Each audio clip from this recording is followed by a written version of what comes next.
Thank you sir, thank you so much. And ఇప్పుడు శ్రీ వల్లభనేని అనిల్ గారిని మాట్లాడవలసిందిగా రిక్వెస్ట్ చేస్తున్నాము, వారి విషెస్. ఫిల్మ్ డైరెక్టర్స్ అసోసియేషన్ ఈరోజే కాదు, మన దాసరి గారి పుట్టినరోజే వాళ్ళు డైరెక్టర్స్ అసోసియేషన్ పుట్టినరోజుగా మార్చుకొని ప్రతి సంవత్సరం కూడా కన్నుల పండుగగా చేసుకుంటూ వస్తున్నారు.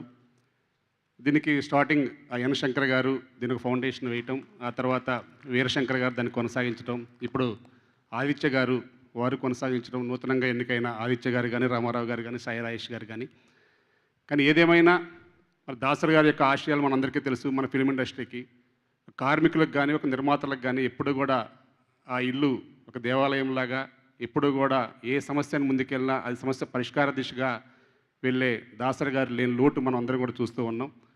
కానీ ఆ దాసరి గారి అడుగుజాడల్లో మనం అందరం కూడా నడవాలని ఎప్పుడు కూడా మన పెద్దలందరూ చెప్తారు. కానీ ఈరోజు ఒక విషయం స్మరించుకోవాలి. మేము ఈరోజు మన కార్మికులందరికీ మనకు ఒక చిత్రపురి అనేది ఉంది.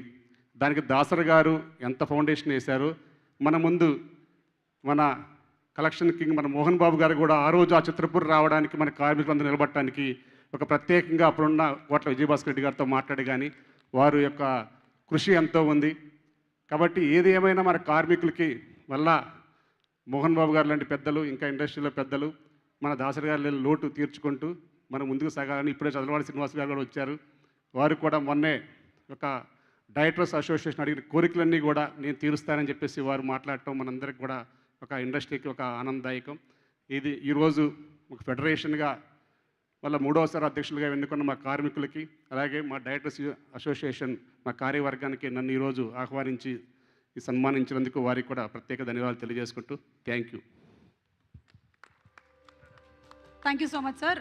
వీరశంకర్ గారిని అలాగే ఎన్ శంకర్ గారిని కూడా మాట్లాడవలసిందిగా రిక్వెస్ట్ చేస్తున్నాము. అందరికీ హ్యాపీ